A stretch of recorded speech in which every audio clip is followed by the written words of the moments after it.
Welcome back to Neutrality Studies. Today, for the very first time in live, in real, and it's my great pleasure to introduce to you again my dear colleague, Ian Proud. Ian, thank you for coming. Thank you. It's fantastic to meet you in person for the first time. It's absolutely wonderful to actually get together with realists and see them as actual human beings. It's a wonderful experience. Here we are in all our human beingness. It's very different from actually being online, right? Better, much better, much better. So, Ian, I would like to ask you actually about your views on what's going on currently. Maybe let's start with Russia and this escalation drive, right? And we've seen that over the last couple of weeks that the Ukraine and NATO have been firing deeper and deeper inside Russia. They've killed 21 mainly school girls, and Russia is now attacking, striking against Kiev. Like just last night, they had another large strike. So you, who served actually in Russia, in Moscow, as a British diplomat, if you got this request from the Russians to evacuate from Kiev, what would you do? Well, at the start of the war, all of the embassies evacuated. It's worth remembering that every single kind of a foreign embassy, I think, including possibly the Americans, evacuated. So the British embassy, I think, went to Warsaw or something like that initially. So it was an embassy in exile for quite a long time at the start of the war. So that's not anything kind of novel. They've decided to stay put. I think that's a fairly risky thing to do right now during this escalation phase. But that's a decision they'll be taking all the time. If it is me, I'd probably be thinking about sort of evacuating again. Yeah, but evacuating, wouldn't it mean that a considerable loss of face actually for the West if they did that? Or why do you think they're staying put, even though it might now risk the the lives actually of their diplomats? Well, we're in a bizarre situation where we have diplomats with no diplomacy. Right. In Western governments and the British government in particular, we're really guilty of this, or they are really guilty of this, is we've stopped trying to see a negotiated end out of this a terrible war, which is only affecting civilians on both sides of the conflict. And we've created this unshakable narrative that you have to support Ukraine come what may, whether that's billions and billions in money, whether that's weapons that won't really see any kind of change in the war, whether that's keeping our diplomats in harm's way, even at a time of escalation. We're so afraid of losing face by admitting actually that this war needs to end, that we continue to pursue irrational policies, and this is just yet another of a very, very long list of irrational policies. So what do you think this is going to do actually now to the dynamic between Russia and NATO? I mean, to me, it seems the longer, the more that we're headed towards even more escalation. I mean, I look at it as Western salami slicing toward internationalizing the Ukraine war. Of course, in NATO's ideal world, this will be a salami slicing toward Russia, right? And bringing. They're saying that. I mean, how high do you think the risk is that the Russians at some point will say, like, no, now if you want to internationalize the conflict, okay, fine with us, let's go there? I think we are slowly creeping towards a general war in Europe. In fact, Western politicians talk about it all the time as if it's an inevitability, which is one of the most shocking things. And all of our decisions, in particular our decision not to pursue diplomacy, just seems to confirm that. Our blanket support for the Zelensky regime, despite ever increasing evidence of its corruption, for example, of the repression of its citizens through bussification of young men on to the front line, and all those things, that the growth of Nazi ideology and its prominence within the Ukrainian military. We seem to be blind to this because we are so fixated on supporting Zelensky to fight to the last Ukraine that we can't see a way out. So that blinds us to the possibility of a negotiated end to this war. And it's for that reason. And the thing is, I see no change in that mindset. I see absolutely no evidence of a change in that mindset. And it's for that reason that I feel we are gradually, and I think it would take a few years, creeping towards a slow escalation that may lead to a war which, like this war, is completely avoidable. But war. I mean, in what way could Europe actually do a war with Russia? That's the other thing that's on my mind. It's like where you do this kind of escalation from the NATO side, it seems to me even more irresponsible, just like keeping in mind that all of the all of the productive capacities that you need to sustain that. I mean, it seems to me that they are not there. And even the Americans at the moment are showing that when it comes to Iran, they lack the what it needs. They lack missiles. They lack we know from Ukraine they lack shells. The only thing that seems to have recovered a bit is the drone warfare. They're able to produce drones, but who do you think within the NATO framework is responsible for this type of planning? Because it just seems to me that the Europeans couldn't do it at the moment, even if they wanted to. Well, that actually suggests that there is planning. There is. I think there is. I mean, I do think they plan toward that. But I can't believe they do plan towards that, because if they looked rationally at the available evidence, the disposition of forces, the availability of the economic means, the energy they'd need to do that, they would realize very quickly that a war against Russia would be pointless, massively damaging to the whole kind of fabric of Europe and the economies of Europe and the citizens of Europe. And in the final analysis may ultimately end in a resolution through the use of nuclear weaponry, which nobody should hope for, quite frankly. So, the Russians, I mean, a lot of what's happening in the Ukraine war is built on this kind of fantastical calculation that somehow people are going to turn on Putin and overthrow him, which shows a basic lack of understanding of the Russian, mindset, a lack of understanding of Russia's, worldview based on its history of foreign invasion, whether that's by the Nazis, whether that's by Napoleon, and so on. The Russians will fight if we want to fight, whatever they cost. They lost millions of people in World War II. We seem to think that wasn't very long ago. How quickly we forget. So if the calculation is that Russia would crumble against the threat of a general war with Europe, then I suggest that is dangerously mistaken view. But I suspect that is the view. But so many of these views are sort of pushed forward based on what appears to me pure fantasies rather than real analysis. Hey, very brief intermission because I was recently banned from YouTube, and although I'm back, this can happen anytime again. So please consider subscribing not only here, but to my mailing list on Substack. That's pascalotta.substack.com. The link's going to be in the description below, and now back to the video. What would it take for Europe now to de-escalate this? Because it seems to me that Europe has kind of talked itself into a very, very narrow corner, also when it comes to its energy security and whatnot. I mean, the way that the ties with Russia have been cut loose, to me, are utterly irresponsible. But then again, you were a diplomat, and you know how the diplomatic ways function. I mean, what would it take to kind of de-escalate and then slowly bring back this relationship? Do you think it is possible to bring it back with the Russians? I hope that it is. And I also believe, because I've studied the Russian statecraft for many years, that the Russians will be receptive to that. I think it's a mistake not to think the Russians don't want a normal relationship with the continent of Europe, because they do. And I believe they always have, even since the start of the Ukraine conflict. Everything I saw suggests that Russia wanted to kind of, re-engage, kind of address these concerns. The Minsk agreement was part of that process, but with the European nations.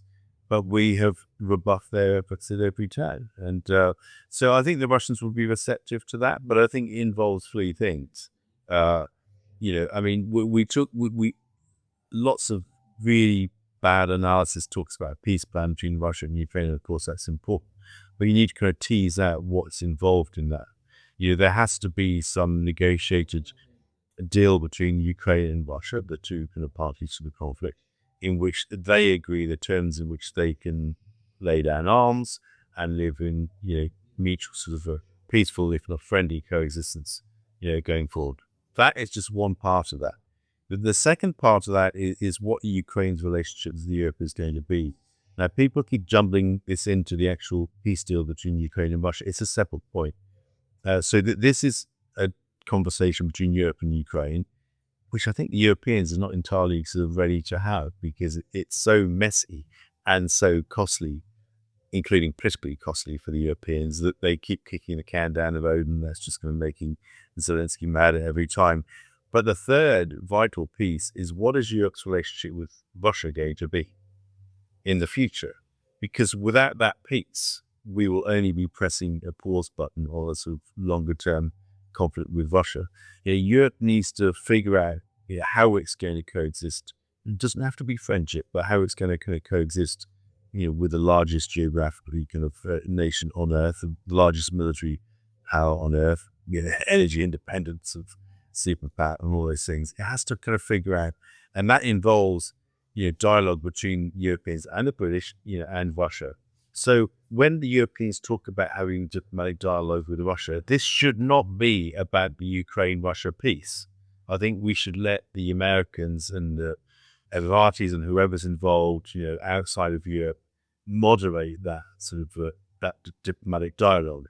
The European role in diplomacy is figuring out Europe's role with Russia, Europe's future relationship with Russia.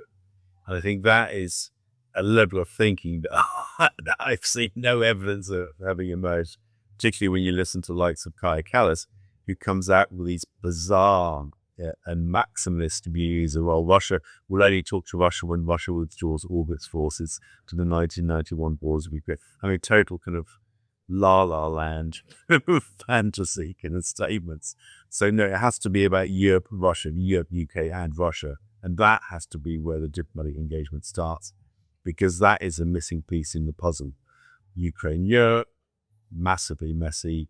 Ukraine-Russia, also hugely messy. Europe-Russia, massively messy. So 3 very, very messy baskets of issues, all of which need equal attention. Equal attention, but the question to me is, can the Europeans do it on their own, right? Or because to me, Europe at the moment seems extremely dependent on the United States, like ideologically, but also economically and whatnot. So, some people say that Europe is a proxy or a satellite of the United States. And of course, we can say that when we want to be, very outspoken or whatnot, but it doesn't really help with the analysis, right? It doesn't help with understanding who actually takes decisions. So question to you, how independent do you think that the major European players are, the UK, Germany, France, when it comes to decision-making about their own diplomacy? Well, they're not, but they have to be. With people like Ursula von der Leyen, a truly dreadful kind of leader, I think the Commission of a generally kind of bad list, but that's just a personal view. I am actually pro-European, as you know, having grown up in Germany. I mean, if they want to position the Europe as some sort of geopolitical actor, then they have to step up and do it. They have to be able to kind of engage with Russia as Europe, as a collective Europe, if however they decide to do that, in whatever format they decide to use, with the US outside of the door. This is the security in Europe is about the countries of Europe, and those countries include Russia and they include Ukraine. So the Europeans have to step up. And I think that's actually possible, because if you think about it, the whole kind of Ukraine-Russia piece, I mean, the Americans have got their hands all over that. I think it's actually been productive that the Americans started to nudge that process forward anyway, because without that, absolutely nothing at all would have happened. Sadly, it seems Trump appears slightly to have given up on that because of his bizarre kind of conquest in the Middle East and all the rest of it. But so the Americans are involved, but they shouldn't be involved in the Russia piece. That's when the Europeans have to finally show some sort of leadership. I'm not yet convinced that they can. No, and the question to me still remains is like, how much decision-making power do they actually have, right? In terms of the largest superstructure that we have, and that's NATO, right? If the Americans want something within NATO, how much power do the others have to say no? And going all the way back to 2008, the Bucharest summit, when it was the Germans and the French who actually said, no, do not promise Ukraine and Georgia membership in NATO, but then basically the Americans did it anyhow. And a few months later, we had that war, right? So, how much can the Europeans say no if the Americans really want something? Well, they haven't been able to hitherto. Although by the same token, they were remarkably effective in derailing any of Trump's efforts to kind of broker a peace between Ukraine and Russia. So they have been able to say no on issues that appear to be important to them tactically at any given time. But that is actually why some people, including Brandon Paletic, say, look, this is all theater. This is just make believe that there is actually genuine disagreement when in fact they're going toward the same route, right? I mean, it's all toward the whole like Europe-US split is more about how to militarize Europe and how to sell militarization to Europe. What do you make out of that argument? No, I think this split is more kind of substantive than that. Actually, I think Trump, he's bought many things, many of them bad things, but he's brought a reckoning about actually the future role of NATO and in Europe itself, and the US commitment to NATO. And that has provoked Europeans, I think, or should be provoking them to kind of say, well, we should be independent. But that then raises questions about, well, whether NATO, why do we even need NATO in the future? I mean, that is the real question. I think Europeans are perfectly capable of taking their fate in their hands. Why would any rational actor import massively expensive LNG from the US when they have cheap hype energy from a continental neighbor? I mean, it just makes no sense at all. But these are the illogical kind of routes that people have taken. But I mean, it's only through actual dialogue with the Russians, and I believe the Russians want dialogue, and that they break out of that cycle and show that they can be independent. And that's going to be tough. Diplomacy is tough. It's not about friendship. I mean, friendship is a bonus. I mean, if you can have friendship, that's even better. But diplomacy is about settling differences and finding ways to coexist. And they need to get back to the realization that is what diplomacy is about. It's not about going to summits where you meet lots of people who already agree with you. That's not diplomacy. That is the theater. These peace summits, these coalition of the willing summits, these are all utterly pointless, meaningless events. If Russia isn't there, the parties are filmed. So yeah, I hope they can step up. I'm still far, far from convinced that they can right now, I'm afraid to say. But I mean, that's what's needed. 3-point Europe, Russia, complicated Ukraine, Russia, massively complicated Ukraine, Russia, even more complicated. There are no easy problems to be solved here, and that's why we need statespeople to step up. That's the challenge we have now, a vacuum of statespersonship. Yeah, and also a vacuum of people trying to avoid these kind of situations. I mean, the what we've seen also when it comes to U.S. diplomacy toward Iran, and maybe we use the last 10 minutes to talk about that a little bit, is that the West seems to be using diplomacy these days, especially the United States, as a smokescreen for then military goals. I mean, if you want to make a comparison to Ukraine, I mean, the way that the Minsk agreements were used, or at least retrospectively, they were, Angela Merkel and Hollande said that they were just there in order to buy us time. Never bought that. I've never bought that line. I thought the Minsk II agreement was an agreement made in good faith. It actually showed genuine initiative by European nations to kind of broker a resolution to that conflict, in the same way that the Germans and the French brokered sort of Yanukovych's gradual departure from office, back in February 2014, before Victoria Nuland and co stepped in, and the coup was orchestrated against Yanukovych, and the rest is history we all know about. So I mean, I think the Minsk II was another moment like February 2014, where there was a genuine effort of European diplomacy that led to a credible deal, the genesis of which actually came from the Ukrainian side. The Minsk II format emerged from a memorandum initially put forward by Petro Poroshenko that involved devolution. So I mean, so I don't buy that sort of Merkel line. But in terms of actual sort of American diplomacy, I mean, I think the Americans have been playing their hand very badly. Playing a bad hand very badly, but diplomacy is still happening. We do appear to be nudging towards some sort of a framework about some sort of memorandum of understanding, would pause the conflict for 60 days, that may involve some sort of sanctions relief, that may open up the Straits of Hormuz again. Diplomacy is happening. Thank God for the Pakistan government in terms of what they've been doing there. Diplomacy isn't happening in Ukraine, and that is a difference. That is a difference. I mean, the American efforts have been paused. The Europeans have been talking about diplomacy for 6 months and still haven't done anything at all. There is still diplomacy happening in Iran, even though every time the Americans decide to launch some more missile strikes and, trying to kind of nudge the Iranians in ways which any outside observer can see will never succeed, derails it. But still that process of talks and sort of moving towards an MOU continues. So that's the momentum of understanding. No, and you're absolutely right. That's a good thing, of course. Although right now, as we speak on this, what is it today, June the 3rd? Yeah. I mean, there are bombings going on again. So overall, you wouldn't be as pessimistic to say that the diplomacy from the West is in general a smokescreen to lure the other one into complacency. I mean, that's the beginning of the Iran war. No, I think it has been in Iran.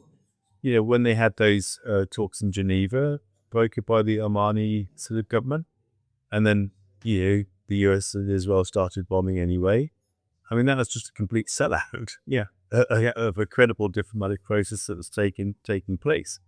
So the Americans keep reneging every time. We keep launching some attacks every time Trump wakes up at 3 a.m. and decides to kind of go on at Truth Social van. But still, behind closed doors, the hard diplomacy is still happening, and I think that's the important point here. But you got to bear in mind that Trump is in a bad spot when it comes to Iran. I said right from the start that he could end it quickly and look weak, or he could go on for longer and look incompetent. And in between those 2 points, there are no good options. And so, his task is to spin his way out of this and make it look like a success. Good luck with that. Good luck with that.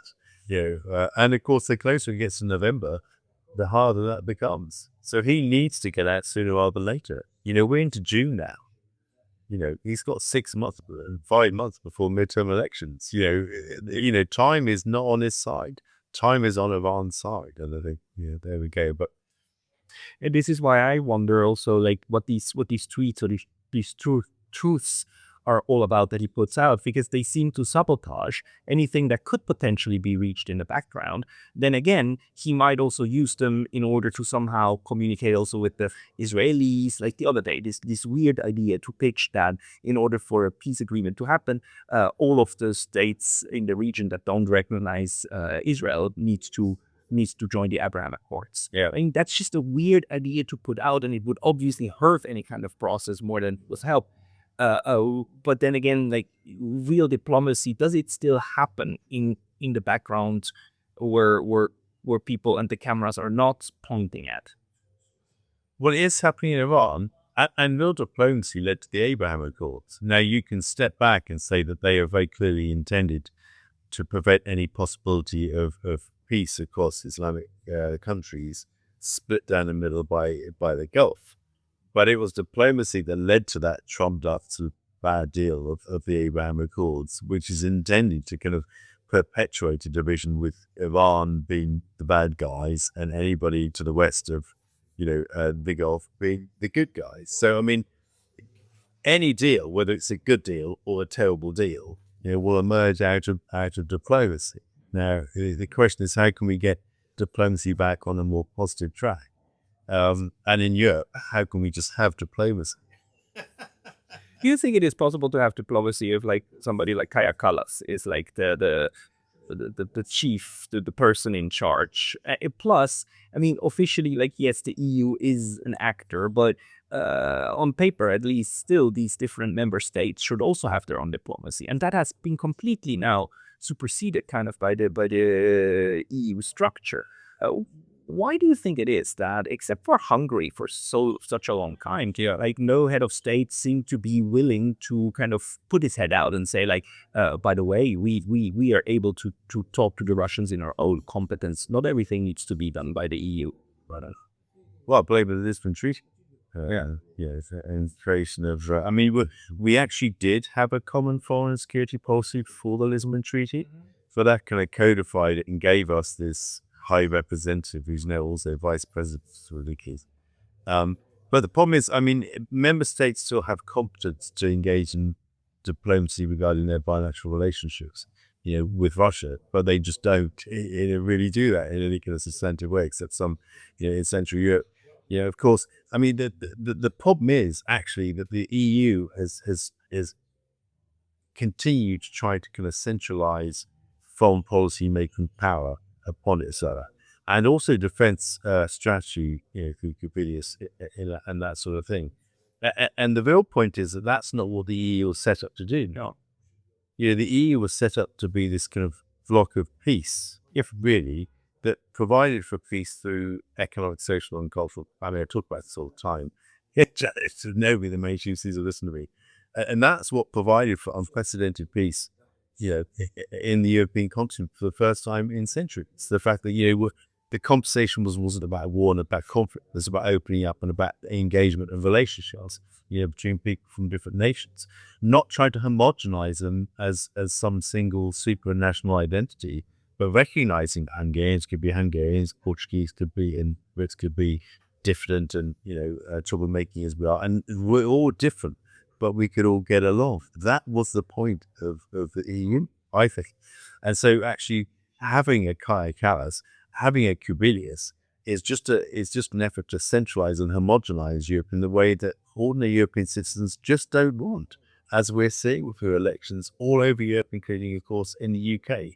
They want their governments to prioritize their problems, their potholed roads, their kids being stabbed in the streets. We've had a terrible case in the UK, recently. Their kind of hospitals not providing good enough care, their girls being raped, their whatever, all these problems. These are the things ordinary people care about. Ordinary people don't wake up and think, well, why don't we have a war with Vladimir Putin? That's just not something that crosses their mind. So I think that, I think what we're seeing is a slow kind of reckoning with this, where European citizens are saying, well, actually, no, we just want our governments to, focus on us. And we like the idea of like going to Europe, peacefully coexisting. I mean, that's what we want to do. So that's why the mainstream uniparty, I feel, is gradually falling out of favor. And I hope that it does decisively, but let's see what happens. Yeah. A Europe of European nations that coordinates, but that are not forced to become the United States of Europe. That should be the goal. But, well, we can only talk about it, but we will continue analyzing the situation. Ian, people want to follow you. Where should they go? Well, they can follow me on the Peacemonger, but I would also give a plug. My novel, it publishes tomorrow. It's called Searching a Love Story. People may or may not know that I was the first British diplomat to deploy to the disaster zone in southern Thailand after the Indian Ocean tsunami in 2004. It massively affected my life, my mental health for years, and I've finally written a love story about it. So if you want to support me, then please buy a copy of my book. It's called Searching a Love Story. Find it on Amazon, Waterstones, all these kind of places. That's the best way you could help me right now. Just read my book, learn about people of different cultures, just coexisting, loving in the most difficult, harrowing of circumstances. Everybody go out and get Ian's new book. This time it's a novel. Ian Shroud, thank you so much for your time today. Great to see you in person.